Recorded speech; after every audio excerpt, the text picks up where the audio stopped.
Eu sinto que eu já não mereço o perdão de Deus. E ali a mensagem dizia várias vezes, estou perdido, estou perdido. Eu acho que Deus não pode mudar a minha vida. Eu me sinto perdido. Você já se sentiu assim, perdido, muitas vezes na sua vida? Você sabe que desde a entrada do pecado, todos os seres humanos têm enfrentado essa luta impossível de controlar. O que nos leva a fazer aquilo que não queremos. Quase todos os seres humanos, após realizar uma ação imprópria, sempre se perguntam, por que eu fiz isso? Eu não queria fazer isso. Um dia, o maior apóstolo dos gentios confessou o seguinte, no livro de Romanos, capítulo 7, verso 15 e verso 17, diz assim, verso 15, porque nem mesmo compreendo o meu próprio modo de agir, pois não faço o que prefiro, e sim o que detesto. Verso 17 diz assim, neste caso, quem faz isto já não sou eu, mas o pecado que habita em mim. Este é o grito desesperado de quem quer fazer as coisas boas, mas não consegue. Paulo diz assim, o pecado que vive em mim. Mas que é o pecado? Quando nós vamos para o primeiro livro da Bíblia, Gênesis capítulo 3, não há uma definição de pecado. Mas ali em Gênesis capítulo 3 encontramos uma descrição da atitude pecaminosa do ser humano. Então, se nós lemos essa atitude, podemos deduzir que coisa é o pecado. Você lembra que Adão e Eva foram tentados a comer o fruto que Deus havia dito que não poderiam comer? Na verdade, não havia nada de misterioso sobre essa árvore, sobre o fruto. O problema não estava no fruto, mas estava na desconfiança do ser humano. Deus diz uma coisa e eles fizeram o oposto. Isso é uma atitude de rebelião. Isso é falta de submissão à vontade de Deus. E por isso que o livro de João, o primeiro de João, capítulo 3, verso 4, diz que aquele que comete pecado também transgrede a lei. Mas como então é o pecado? O pecado é a transgressão da lei? Aqui tem um aspecto que deve ser aclarecido. Sabe que João diz que aquele que comete pecado também transgrede a lei. Porque o pecado, antes de ser uma transgressão, é outra coisa. Agora eu vou explicar. Adão e Eva, antes de comerem o fruto, eles se afastaram de Deus para seguir o seu próprio caminho. Ou seja, eles se aproximaram voluntariamente da árvore proibida. Quando a serpente lhe apresentou o fruto, Eva, antes de comer o fruto, duvidou da palavra de Deus e acreditou na palavra do diabo. Deus tinha dito assim, no dia que você comer, você vai morrer. A serpente disse assim, você não vai morrer. Então, Eva duvidou da palavra de Deus e acreditou na palavra da serpente. Eva acreditou na proposta diabólica. Você sabe o que a serpente diz para Eva? Você pode ser como Deus. Ou seja, o mesmo problema pelo qual Satanás havia sido expulso do céu, agora colocou na semente no coração de Eva. Então Eva ali comeu o fruto, aceitando a proposta do diabo de ser como Deus. E ali acabou a história na maior desgraça para ela e para a humanidade. Porque o pecado é assim. O pecado se mostra sempre lindo, como uma coisa bela, agradável, mas acaba sempre no infortúnio. O pecado faz te crer que você não precisa de Deus. Mas você acaba infeliz, com uma vida sem sentido, no território da angústia e da morte. Mas onde nasce o pecado?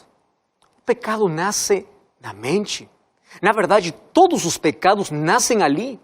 O inimigo coloca sementes e se você cuida dessas sementes, um dia crescem e dá fruto. E qual fruto? Dor, tragédia, decepção, amargura. Satanás coloca em sua mente a ideia absurda de que você não precisa de Deus, que você pode ser feliz afastado de Deus. E ele coloca duas sementes, a semente da dúvida e a semente da descrença. E se você permitir que essa semente possa crescer, a consequência vai ser inevitável. Muitas pessoas hoje vivem preocupadas porque estão ali preocupadas por atos pecaminosos. Eles querem cortar os frutos, mas esquecem que a raiz do pecado está no coração. E desse conceito nascem pelo menos duas ideias. A primeira, tem pessoas que acreditam que como não roubam, não adulteram, não fazem mentira, então não cometem pecado. Eles se justificam dizendo assim, eu sou uma pessoa muito boa. Eu sou melhor, inclusive, que os cristãos. Eu não preciso de igreja, não preciso de Deus, porque eu sou melhor. Porque essa pessoa pensa que pecado somente tem que ver com matar, mentir, roubar. Mas a Bíblia fala que o pecado também é não fazer o que você tem que fazer. O livro de Tiago, capítulo 4, o verso 17, diz que quem sabe fazer o que é bem e não pratica, também comete pecado. O apóstolo Paulo, no livro de Romanos capítulo 14, verso 23, ele menciona que aquilo que você faz sem fé, o que não vem da fé, é pecado. Então, pecado não somente se trata de apenas fazer. Muitos vivem no pecado mesmo não fazendo coisas más. Às vezes pensamos que o pecado é uma lista de coisas que se você não faz, você já está salvo. Quando esquecemos que o pecado se resume em uma palavra: independência de Deus. Quando você se afasta de Deus, quando você vive longe de Deus, quando você não tem um relacionamento próximo com Deus, você está em pecado. Mesmo quando você tenha uma vida cheia de boas ações, em algum momento os frutos vão aparecer porque a raiz está no coração. Quando o pecado começou lá no céu, Lúcifer não matou, ele não roubou, mas tornou-se independente de Deus. E ele colocou na mente das pessoas a ideia que você pode fazer muitas coisas boas para se salvar. Mas você não pode ter um relacionamento.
Próximo com Deus, quando isso é pecado. Pecado é quando você se afasta de Deus e ali você comete todas as coisas más. Tem um segundo grupo de pessoas que pensam assim: eu devo vencer o pecado para ir a Jesus. Então eu primeiro tenho que abandonar o álcool, o cigarro, o vício. Eles acreditam que tem poder, tem força para vencer. Quando Jesus nos convida para ir a Ele como somos. Porque Ele tem poder para nos transformar. Se você pode mudar sozinho, então para que você precisa de Deus? Ouça o que vou falar agora. Ninguém abandona o mau caminho para ir a Deus. Quando vamos a Deus, acontece um milagre. Ali nossos olhos espirituais se abrem, podemos ver a nossa condição. E ali acontece o arrependimento. E o Espírito Santo nos faz abandonar o mau caminho. E isso se chama conversão.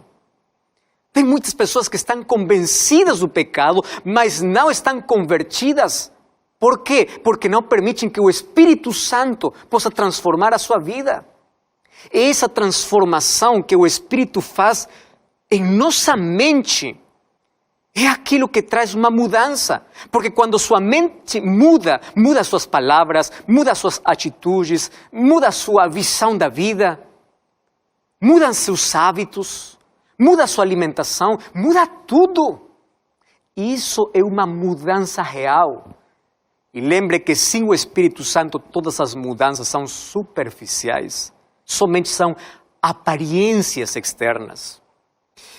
Eu fico surpreendido o que diz o apóstolo Paulo quando fala do pecado. O livro de Romanos, capítulo 7, verso 17, ele diz como ele luta na sua mente.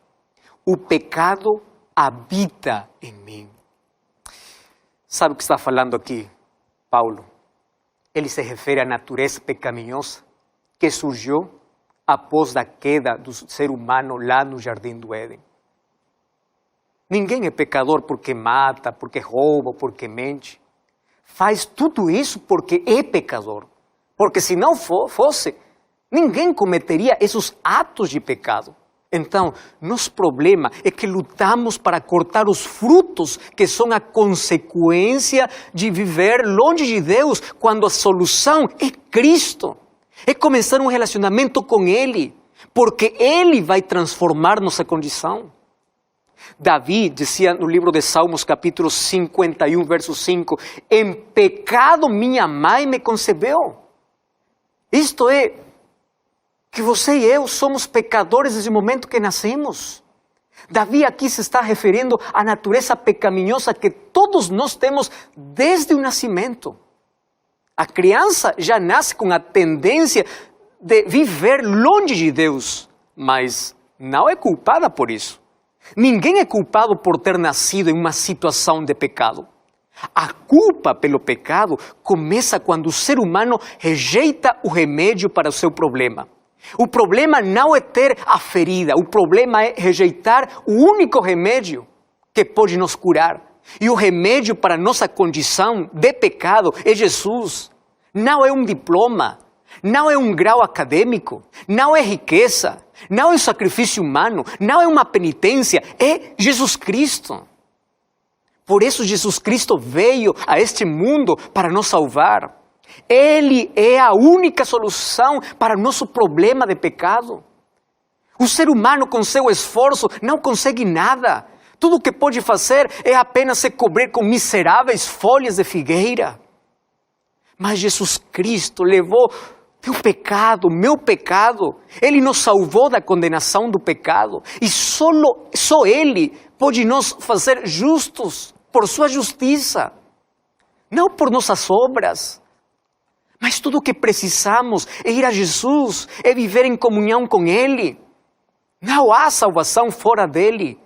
Fora de Jesus não tem esperança, não há vida, não há salvação, porque não há outro nome debaixo do céu em quem possamos ser salvos, senão é Jesus Cristo. Sem Cristo morremos lentamente em vida, porque Ele dá sentido à nossa vida. Por isso o livro de João, capítulo 15, verso 5, Jesus diz, sem mim nada podereis fazer. Ou seja, sem Cristo, estamos completamente perdidos. Porém, com Cristo não importa a nossa história passada. Não importa os erros do passado. Quando nos encontramos com Jesus Cristo, Ele muda nossa história para sempre.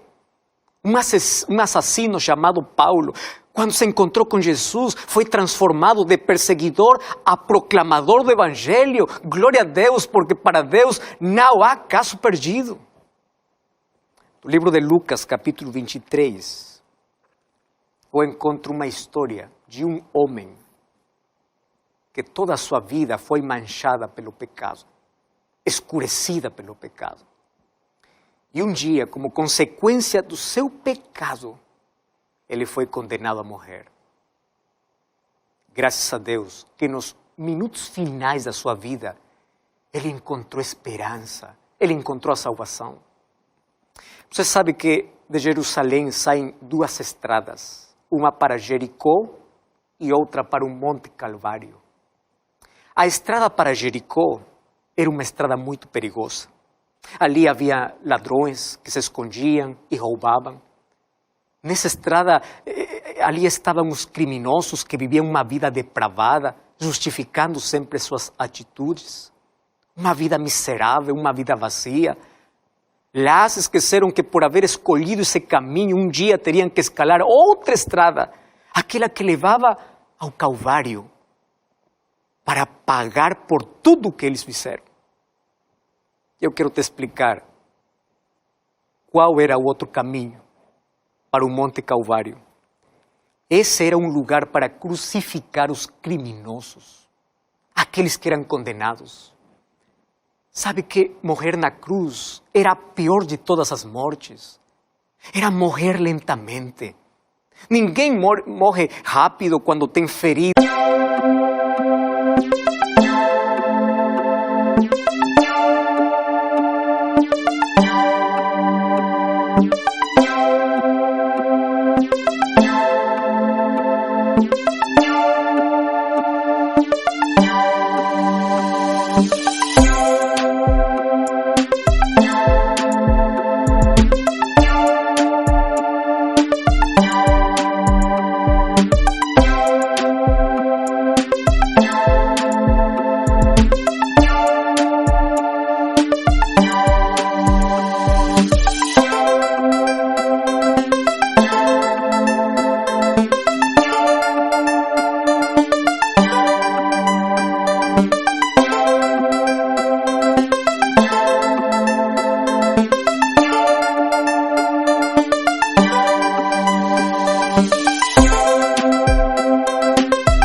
Nas mãos e os pés.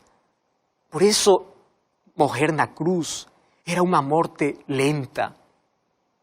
Às vezes ficava pendurado por semanas, por vários dias na cruz. Ali tinha que suportar o calor sufocante do dia, onde as moscas eram atraídas pela sangue e ninguém podia ajudar. Enquanto a noite ali tremia de frio, ali porque era todo gelado. Ali o criminoso implorava aos soldados para que o matassem, mas os soldados não podiam fazer isso, porque o criminoso estava condenado a morrer lentamente, a morrer na cruz, e morrer lá na cruz era cruel. E isso era a vingança da sociedade contra aquele que roubou, contra o criminoso. E todos eles concordavam que esses criminosos mereciam morrer dessa forma. Mas ali, numa sexta-feira, do dia 15 de Abib, no Monte Calvário, foram levantadas 3 cruzes. Lá do centro, onde supostamente está o pior dos 3, estava Jesus. Jesus estava ali pendurado no meio de 2 ladrões. As últimas horas da vida de Jesus passou entre 2 criminosos. Quando Jesus deu sua vida na cruz para ser crucificado, Ele mostrou para que veio. Ele veio para salvar o pecador. Jesus veio para salvar aqueles que estão afundados na miséria, para aqueles que não têm esperança, para aqueles que se sentem perdidos, para aqueles que têm um passado terrível, para aqueles que sentem que nada merecem. Jesus veio por aqueles para restaurar sua vida e para colocar esperança, para devolver a dignidade, para oferecer a salvação. Por isso, meu querido, você não é um caso perdido, você não está tão mergulhado no pecado que Jesus não possa restaurá-lo. Você não foi tão longe de Deus que a graça de Deus não possa te alcançar. Deus te ama, mesmo com teus erros, mesmo com tua degradação de vida, mesmo com tua sujeira que você tem na sua mente. Ele não quer que você continue assim, por isso Ele oferece a sua graça. E só você pode limitar o seu poder quando você rejeita a graça, o amor de Deus. Hoje eu vejo que pelo menos existem 3 atitudes humanas. Em primeiro lugar, as pessoas que carregam na sua vida o peso da descrença, da dúvida, e não querem mais de Jesus. Um segundo grupo, aqueles que reconhecem a sua condição, se arrependem de todo o coração e aceitam a Jesus como seu Salvador. Mas tem um terceiro grupo que permanece na indiferença. Eles sabem tudo de Jesus, mas simplesmente olham a Jesus de longe. Não querem seguir a Jesus. E aqui Lucas, capítulo 23, fala da história de um ladrão que estava do lado esquerdo de Jesus. E ele diz para Jesus assim: se tu és o Cristo, salva-te a ti mesmo e salva-nos. Você sabe que essa mesma dúvida foi expressada por Satanás lá no deserto da tentação? Que coisa diz Satanás para Jesus? Se tu és o Filho de Deus, a dúvida, a descrença não permite que uma pessoa possa ver a esperança. Esse ladrão não podia ver a luz que brilhava no momento mais escuro da sua vida. Hoje existem muitas mentes perturbadas pela dúvida, que estão sempre pedindo um milagre para acreditar. Pessoas que dizem assim: eu vou me entregar a Jesus se acontece esse milagre. Escuta uma coisa, não há maior demonstração de amor e de poder do que ver Jesus morrendo por amor até por aqueles que o rejeitaram. Se o amor de Jesus demonstrado em uma cruz para salvar a humanidade não é suficiente para você acreditar, então não importa o milagre que aconteça, você nunca acreditará. Esse ladrão representa todos aqueles que morrem dia a dia na cruz da indiferença, da indecisão.